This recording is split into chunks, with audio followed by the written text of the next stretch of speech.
Vendredi matin, tu es dans le parking avant d'entrer au bureau. Tu ouvres ton application bancaire sur ton téléphone et le chiffre est là. C'est le plus gros virement de ta vie. Tu regardes 2 fois pour être sûr que c'est un bon virement. Tu souris tout seul dans ta voiture. 3 ans plus tard, un vendredi matin, même en parking, même téléphone, tu gagnes le double maintenant. Tu ouvres l'application bancaire et il n'y a rien. Je dis bien rien du tout. Ton cousin te dit d'acheter une maison en Occident, que c'est la vraie richesse. Ton collègue au bureau te dit de tout mettre en crypto avant qu'il ne soit trop tard. Ta mère au téléphone te dit que maintenant la famille compte sur toi, qu'il faut construire ta maison au pays. Tu as trois personnes différentes et trois directions. Tu ne sais plus qui écouter. Alors tu ne fais rien de précis. Et pendant ce temps que tu ne fais rien, les mois et les années passent. L'argent entre, l'argent sort. Tu ne construis absolument rien. Je suis arrivé aux États-Unis en 2014. J'ai été serveur, j'ai sorti les poubelles, j'ai fait l'armée américaine. Aujourd'hui, je suis ingénieur chez Microsoft aux États-Unis. Ce premier gros virement, je l'ai reçu. Et j'ai fait presque toutes les erreurs dont je vais te parler dans cette vidéo. Il y a une décision qui se prend dans les tout premiers mois et elle décide de tout le reste. Tant qu'elle n'est pas prise, cette décision, tu peux te faire 200 000, 300 000 par an, tu resteras pauvre avec un beau salaire. Et cette décision-là, ce n'est pas de choisir dans quoi investir. Le jour où mon premier vrai virement est tombé, j'ai appelé ma mère. Je ne sais même pas pourquoi. J'avais juste besoin que quelqu'un le sache. Ok? Elle a dit Alhamdulillah. Et puis elle a dit une chose. Elle a dit maintenant, il faut penser à la maison. Et là, dans ma voiture, j'ai senti quelque chose se serrer dans ma poitrine. Parce qu'elle avait raison. Et en même temps, je savais que je n'avais pas cet argent forcément. Le chiffre sur l'écran, ce n'était pas de l'argent disponible. C'était juste un chiffre. L'immigré ne reçoit jamais son premier gros salaire tout seul. Il le reçoit avec 4 personnes assises à côté de lui. Et personne ne te prévient. Point. Personne ne te prévient. Je vais t'expliquer. La première, c'est le regard. Tu as galéré pendant des années et personne ne le savait, n'est-ce pas? Parce que tu te cachais, tu ne postais pas. Maintenant, tu as un job dans la tech, un job bien payé. Et d'un coup, tout le monde regarde. Les cousins, les gens du quartier, les gars de l'église ou de la mosquée. Et toi, tu sens qu'il faut que ça se voit. Tu prends une belle voiture, un bel appartement, des habits neufs, peu importe. Tu commences pas à bien manger, vraiment au restaurant tout le temps. Tu aimes snapper tes nourritures. Tu ne le dis pas à voix haute, mais c'est là. OK? La deuxième, c'est la famille. Ton téléphone se met à sonner plus souvent qu'avant. Il y a des personnes qui t'écrivent juste pour prendre note de tes nouvelles. Ok? Des gens qui ne t'appelaient pas te rappellent. Et attention, je ne dis pas que c'est mal, ce sont les tiens. Mais la demande ne s'arrête jamais toute seule. Et toi, tu n'as jamais appris à dire non à quelqu'un qui t'a nourri. La troisième, c'est le rattrapage. Tu as passé 10 ans à te priver, 10 ans à galérer, 10 ans à regarder le prix avant de regarder le produit. Et là, tu veux effacer ces 10 années. Tu as travaillé pour ça, ok, tu veux effacer les 10 années en un mois. C'est humain. C'est aussi le moyen le plus rapide de tout perdre. Et la quatrième, c'est le calendrier. La maison au pays, le mariage, la voiture, aider un petit frère à venir aux États-Unis ou en Occident, tout arrive en même temps, la même année, alors que ce sont des projets de 10 ans. Tu as 4 pressions, un seul salaire. Est-ce que tu vois un peu le problème? Il y a un truc qui s'appelle le train de vie qui grimpe. En anglais, on dit lifestyle creep. Ça veut dire une chose simple. Chaque fois que tu gagnes plus, tu dépenses plus. Et ça se fait tout seul. En 3 mois, l'augmentation a disparu. Tu ne le sens même pas. Tu ne sais même pas où. Le loyer, c'est toujours le premier à monter.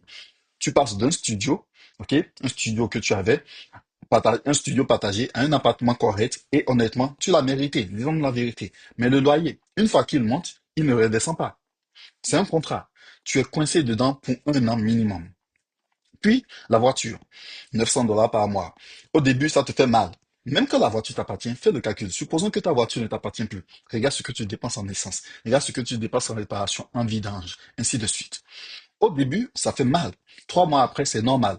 6 mois après, tu ne peux plus t'en passer parce que tu as vendu l'ancienne voiture. Maintenant, tu as un crédit automobile dessus. Et le résultat, le voilà. Tu gagnes 2 fois plus et ton compte en banque est exactement au même niveau. Ne me crois pas sur parole. Prends ton relevé bancaire d'il y a 2 ans et celui d'aujourd'hui. Tu peux toujours trouver ça sur ton relevé bancaire sur ton compte en banque en ligne. Ok? Regarde ton relevé bancaire d'il y a 2 ans et celui d'aujourd'hui. Mets-les côte à côte. Regarde le solde à la fin du mois. Tu ne fais aucun calcul, hein. Regarde juste les soldes et fais le calcul en maintenant entre les deux. Maintenant, je vais te dire un truc qui va peut-être te faire mal ou te piquer. Ok, je le dis du fond du cœur, sincèrement. Le chiffre qu'on t'a annoncé au téléphone quand tu as eu le job, ce chiffre-là, tu ne le verras jamais. Je dis bien jamais. Il n'existe sur aucun compte en banque. Il existe sur un papier, c'est tout. Et beaucoup d'immigrés prennent des décisions de vie entières basées sur ce chiffre-là, justement. Ils calculent leur maison avec, ils calculent leur voiture avec, ils calculent ce qu'ils vont envoyer au pays avec, sur un chiffre qui n'arrive jamais dans le compte bancaire. Tu vois, donc, le calcul est faussé. Alors, on va le découper, ce chiffre, morceau par morceau. Disons que ton offre annonce 150 000 dollars par an. Sur 12 mois, ça fait 12 500 par mois, n'est-ce pas? C'est le chiffre que ton cerveau retient, n'est-ce pas? Quand tu fais le calcul, c'est simple. Parce que les autres trucs qui vont enlever, ton brain ne processe pas ça. Premier morceau, c'est l'impôt fédéral. C'est l'impôt du gouvernement américain. Je dis gouvernement, c'est tous les États-Unis. Ils ne te demandent pas de payer à la fin de l'année. L'impôt se sert directement sur ta fiche de paie avant que l'argent n'arrive chez toi. Donc, le gouvernement prend sa part d'abord. Ça, c'est le gouvernement. Deuxième monceau, c'est l'impôt de l'État. Aux États-Unis, pour ceux qui ne savent pas, on a 50 et quelques États. OK? Donc, l'État prend le gouvernement, le fédéral, prend son impôt. L'État dans lequel tu habites, que ce soit New York, Californie, Maryland, Virginie, New Jersey, ainsi de suite, Oklahoma, ainsi de suite. OK? Ils enlèvent, cet État aussi enlève son impôt. Aux États-Unis, chaque État a ses propres règles. Le Maryland te prend une part, le Texas ne te prend rien du tout. Il y a 6 États comme ça qui ne te prennent rien du tout. Deux personnes avec le même salaire, deux revenus différents, juste à cause de l'endroit où ces personnes habitent. Le troisième morceau, c'est le FICA. Retiens juste ce que ça fait. C'est ce qui finance la retraite publique et la santé des personnes âgées. C'est environ 7,65% de ton salaire et ça part automatiquement aussi. Tu n'as pas le choix. Tu ne coches aucune case, on doit te prélever ça. Ça fait trois, ok? Trois impôts. Le quatrième morceau, c'est l'assurance. Même avant de passer sur l'assurance, il y a dans ton état, si tu habites dans un comté, ok? Par exemple, moi, je suis dans le Maryland, je suis dans le Montgomery côté. Le comté de Montgomery va aussi te prélever des impôts. Ça fait déjà quatre. Mais on va s'arrêter à ces trois-là. On va parler de l'assurance santé maintenant. Le quatrième morceau. Ici, ce n'est pas l'État qui te soigne. C'est ton employeur qui te vend une assurance et elle se prélève sur chaque paie. Si tu as une femme et des enfants dessus, ça monte très vite que si tu es célibataire. Et le cinquième, c'est le 401k, le 401k. C'est le plan retraite de ton entreprise. La majorité, toutes les entreprises ont un plan, presque toutes les entreprises ont un plan 401k, ok? Pour les boulots gouvernementaux ou bien dans l'armée, tu vas entendre le TSP. Ça fonctionne de la même manière. TSP, ok? TSP pour le gouvernement et les militaires, le 401k pour les entreprises privées. Donc, c'est le plan de retraite de ton entreprise. Tu mets de l'argent dedans et cet argent-là n'est pas taxé tout de suite, ok?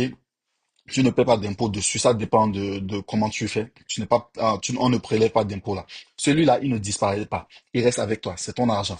Donc, garde bien ça en tête. On y revient dans 2 minutes. Donc, additionne tout ça.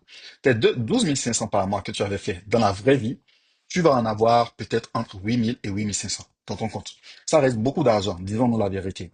Mais ce n'est pas 12 500. Si tu avais fait ton calcul sur 12 500, tu vois que ton calcul est faux. Et tout ce que tu as promis à quelqu'un en pensant à 12 500, il va falloir le tenir avec 8 000, avec 8 500. Donc, la voiture neuve, le piège, ce n'est pas le prix. C'est que tu paies 3 fois pour un seul objet. Tu paies le crédit chaque mois. Ok, moi, je me rappelle quand j'avais ma Honda, erreur grave, je payais 517 dollars le mois. Ok, tu paies l'assurance, qui est plus chère parce que la voiture est neuve, et tu paies la perte de valeur parce qu'une voiture neuve paie une grosse partie de sa valeur dans les premières années. Ok, tu peux perdre même 50% de la valeur de ta voiture dans la première année toute seule. Ok, ce troisième coût, tu ne le vois sur aucune facture. Tu le vois le jour où tu veux la revendre. Une voiture que tu as pris peut-être à 46 000 il y a 3 ans de cela, tu veux la vendre, on te propose peut-être 7 000, on te propose peut-être 10 000, tu te dis waouh, c'est beaucoup d'argent qui sont partis comme ça. Donc, et comme je le disais en début de vidéo, même quand la voiture t'appartient, que tu n'as pas de crédit automobile dessus, prends en compte l'assurance, la réparation, l'essence, tu te rends compte que tu es là, fait des 300, des 500 dollars par mois sur une seule voiture. C'est un gros patrimoine, les voitures. C'est vraiment coûteux, les voitures. Donc, la maison achetée trop tôt aussi. Et attention, je ne dis pas que la maison c'est mal. Je dis que le prix affiché n'est pas le prix. Il y a les taxes foncières chaque année, il y a l'entretien de la maison et ça tombe toujours au mauvais moment. Et il est recommandé, si tu as, de mettre 1% de la valeur de ta maison de côté chaque mois, chaque année pour les réparations. Les maisons, ce n'est pas comme en Afrique, hein. Les maisons, il y a des choses qui se gardent, le frigo, le toit qui fuit, ainsi de suite, ainsi de suite. Tu penses que, genre, tu vas juste à la maison, tu croises les bras pendant 10, 50, 10 ans, il n'y a rien qui se passe, tu seras surpris d'être étonné. Donc, il y a l'entretien, et ça tombe toujours au mauvais moment, comme je le disais. Il y a les intérêts, ok, qui font que dans les premières années où tu rembourses ton prêt immobilier, tu rembourses surtout la banque, pas toi-même, pas le prêt en lui-même. Donc, mon loyer, par exemple, par mois, c'est de 2950, disons 3000 par mois. La même maison, actuellement en 2026, peut-être ça peut changer. Quand je voulais aller l'acheter, cette même maison-là, ok? Genre, bon, c'est bon, le propriétaire ne veut pas vendre ça. Je parle d'une maison, du même standing, c'est du genre la même surface, le même nombre de chambres. Quand je voulais l'acheter, tout compris, ça me coûterait autour de 6200 $ par mois. Va faire le calcul sur ta ville, avec tes vrais chiffres, et tu vas voir par toi-même, actuellement, ok? Et le troisième, c'est le plus dur, parce que celui-là, on ne peut pas le dire dans nos familles. L'aide sans limite. Une aide sans chiffre et sans date, ce n'est plus de l'aide. C'est un salaire à vie que tu t'es engagé à payer sans le savoir. Et le jour où tu perds ton job, personne ne le sait. Et ils ne veulent pas comprendre. OK? Et la demande, elle continue.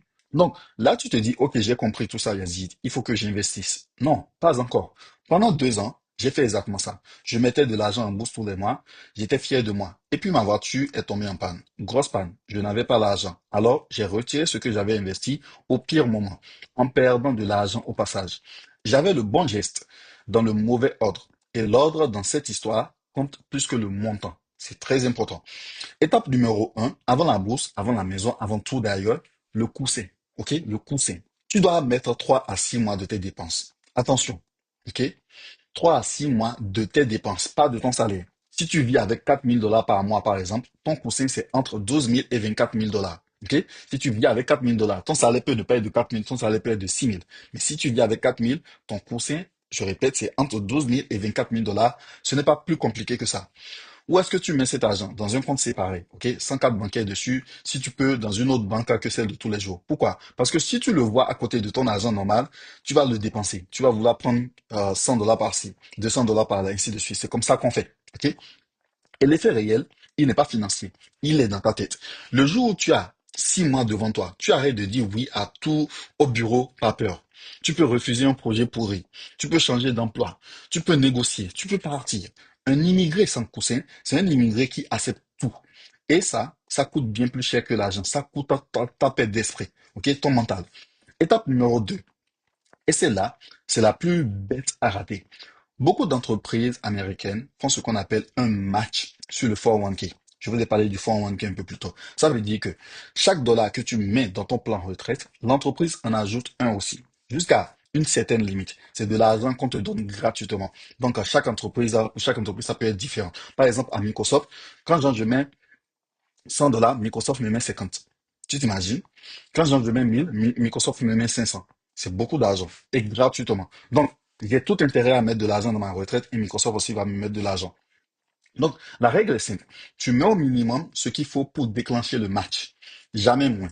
Si tu mets moins, tu refuses de l'argent gratuit. Imagine chaque fois, je te dis, ah, je t'appelle, je dis, chaque fois que tu déposes peut-être 50 $ sur la table, je te mets 25. Je suis sûr que tu seras en train de tu vas faire tout possible pour déposer beaucoup de 50 pour que chaque fois que tu déposes 50, je mets 25, n'est-ce pas? Donc, si tu mets moins, tu refuses de l'argent gratuit, tu laisses ton argent chez ton patron. Personne ne fait ça dans la vraie vie, ok? Et pourtant, des milliers de gens le font chaque mois sans le savoir. Un mois à connaître, le vesting. Ça veut dire le temps qu'il faut rester, ok, dans l'entreprise pour que l'argent de l'entreprise devienne vraiment à toi, ok? C'est pour certaines entreprises, pas dans toutes les entreprises. T'as pas à toi et à toi tout de suite, toujours. La part de l'entreprise, elle se débloque avec les années. C'est pas dans toutes les entreprises. Par exemple, à Microsoft, j'ai pas ça. Ok, j'ai pas de vesting. Tant que genre, je mets de l'argent, ils mettent ça. Si genre, je veux bouger le mois prochain, je prends tout mon argent et même l'argent qu'ils m'ont mis. Ok? Donc, regarde les règles de ta boîte avant de démissionner. Ça peut représenter beaucoup d'argent. Ne me crois pas sur parole. Ouvre le portail ressources humaines de ton entreprise ce soir. Cherche le mot 401k et regarde le pourcentage. Ça te prend à peine 3 à 5 minutes. Maintenant, étape numéro 3, maintenant seulement on investit. Un ETF, c'est un panier. Ok, on investit dans un ETF. Un ETF, c'est un panier d'actions. Au lieu d'acheter une action d'une entreprise, d'analyser l'entreprise, de passer des heures dessus, tu achètes un morceau d'un panier qui en contient plein d'actions. Le S&P 500, par exemple, c'est le panier des 600 plus grosses entreprises américaines. Si une entreprise dans les 500 coule, les autres portent le panier. Tu n'as pas besoin de choisir au hasard ou quoi que ce soit. Et c'est justement l'idée. Et surtout, tu le rends automatique. Un virement fixe, le jour de ta paie par exemple, ou bien un jour avant ta paie, ok, pas à la fin du mois avec ce qui reste, parce qu'il ne reste jamais rien. Le futur passe avant tout. Ce qui reste, c'est ça que tu vis, ok, c'est ça que tu dépenses. Et l'horizon, ça c'est important. Ça se juge sur 10 ans, pas sur 10 jours. N'attends pas ne te demande pas qu'est-ce que je vais gagner en fin d'année d'ici 6 mois. C'est sur le long terme. Il y aura des années où tu ouvriras ton compte et tu verras rouge. Ça arrive, c'est normal, ça fait partie du truc. Dieu ne te promet aucun résultat. Personne ne peut te promettre un résultat d'ailleurs. Ce que je te dis, c'est que la régularité sur 10 ans fait un travail que le talent ne fait pas. Étape numéro 4, par contre, la famille. Et là, je ne veux pas te dire d'arrêter d'aider ou quoi que ce soit. C'est toi qui connais ta famille. Ce serait facile à dire depuis ma chaise et ce serait faux. On aide, ok? On nous a aidés, on va aider aussi. C'est ce qu'on est, ok? Mais on aide avec un chiffre, un montant fixe chaque mois, décidé par toi, pas quelqu'un d'autre, décidé par toi quand tu es calme, ok? Ne décide pas pendant que quelqu'un te met la pression, te demande de l'argent. Décide à un moment où tu es calme, tu te dis, voilà ce montant, c'est le montant des aides. Ok? Si genre, si c'est par exemple 500 que tu as mis de côté chaque mois pour aider, si quelqu'un vient te demander et il n'y a plus les 500 parce que d'autres personnes t'ont déjà demandé et les 500 sont finis, il doit attendre le mois prochain. Tu vois un peu? Décide de ton montant fixe chaque mois. Ok? Quand tu es calme, pas décider dans l'urgence à 11 heures du soir au téléphone. Et aussi avec une date, le même jour tous les mois. Comme une facture. Tu envoies et c'est fini. Ce n'est plus une négociation à chaque appel. Tu ne dis plus non à une personne. Tu dis simplement que le budget du mois est parti. Et la phrase à avoir prête, je vais te la donner. Voilà ce que je peux faire tous les mois. Dis-la une fois, calmement et tiens-la. Parce que ce que font beaucoup de personnes, c'est ne pas dire, ce n'est pas dire non, c'est disparaître. Ils arrêtent de répondre au téléphone et ça casse des familles pour de vrai. Ok? Mais à toi de voir ta famille, c'est toi qui sais ce que tu vis dans ta famille. Je ne peux pas te donner des conseils sur ta famille. Mais voilà ce que je peux te dire. Donc, moi, j'ai mis 4 ans à comprendre tout ce que je t'ai dit là. 4 ans. Et je ne vais pas te mentir. La première fois que j'ai donné un chiffre fixe à la maison, au lieu de dire oui à tout, il y a eu un silence au téléphone. Un non-silence. J'ai raccroché, je me suis senti mal toute la soirée. 2 ans plus tard, cette même personne reçoit toujours son montant tous les mois sans faute. Et moi, Dieu merci, j'ai un coussin. J'ai mon plan de retraite et je ne panique plus quand la voiture fait un bruit bizarre sur l'autoroute ou quoi que ce soit. Le silence d'un soir contre 2 ans de régularité, c'est ça le vrai calcul. Ne pas avoir honte de dire ce que tu penses en fait. Tu es une personne, tu es un humain aussi. Toi aussi, tu as des choses des choses qui te font mal. Ok? Et si c'était à refaire, le coussin en premier avant la bourse, j'ai fait l'inverse et ça m'a coûté. Le match du 401k, je ne savais même pas que ça existait pendant des mois entiers où j'ai laissé de l'argent chez mon employeur. Cet argent-là, on ne le rattrape pas. Il est parti parce que l'employeur ne va pas te dire, ouais, si tu donnes l'argent que tu n'avais pas mis il y a 2 mois de cela ou bien il y a des années de cela, on va te rembourser. Non, c'est parti, c'est fini. Et le chiffre pour la famille, j'aurais dû le poser dès le premier mois. J'ai attendu, j'ai dit oui, oui, oui. Et après, c'est 10 fois plus dur de revenir en arrière parce que les gens sont déjà habitués à une certaine dynamique avec toi. Mais la vraie leçon, la voilà. Ce qui a changé mon compte en banque, ce n'est pas un gros coup, ok? Ce n'est pas un gros salaire. Ce n'est pas une crypto-monnaie ou quoi que ce soit. Ce n'est même pas une augmentation. C'est le même geste tous les mois pendant des années. La constance, ok? C'est ennuyeux. Au départ, tu mets 200 dollars par mois. À la fin de l'année, tu as combien? Tu as 2400, n'est-ce pas? Tu te dis, bon, c'est pas beaucoup d'argent, 2400, c'est quoi? Ça ne te fait pas tiquer. Mais c'est ennuyeux. Et c'est la seule chose qui marche, en fait, en réalité. Donc, alors, revenons au packing du début. La différence entre le gars qui ouvre son application 3 ans plus tard et qui voit zéro et celui qui voit quelque chose, ce n'est pas le salaire. Les deux gagnent la même chose. La différence, c'est que l'un a décidé de l'ordre et l'autre a laissé les autres décider pour lui. Le problème n'a jamais été combien tu gagnes. Ça peut aider, mais sinon, ça n'a pas toujours été, ça a toujours été ce que tu gardes plutôt. Un peu, le problème n'a jamais été combien tu gagnes, mais plutôt ce que tu gardes. OK? Si par exemple quelqu'un gagne 100 000 et qu'il arrive à garder 25 000, OK? Et quelqu'un gagne 50 000, il arrive à garder 25 000, eux deux, ils gardent 25 000 en fait. Tu vois un peu? Ou bien si quelqu'un gagne 50 000, il arrive à économiser 30 000, il gagne plus que celui qui gagne 100 000, en fait. Tu vois un peu? Et si tu veux qu'on aille plus loin ensemble, la bourse américaine, la bourse africaine aussi, les ETF, le S&P 500, comment ouvrir un compte boursier, que ce soit un compte boursier avec une SGI en Afrique, un compte boursier aux États-Unis, ainsi de suite, et comment mettre tout ça en automatique, expliquer simplement en français, sans jargon compliqué, sans trading, sans des choses bizarres. Je ne te promets pas je ne te garantis pas des trucs. Expliquer en français, simple, rejoins mon e-school. Le lien est dans la description ci-dessous. Si cette vidéo t'a plu, abonne-toi et mets un pouce. Ok, ça me ferait plaisir. Peace. I'm gone.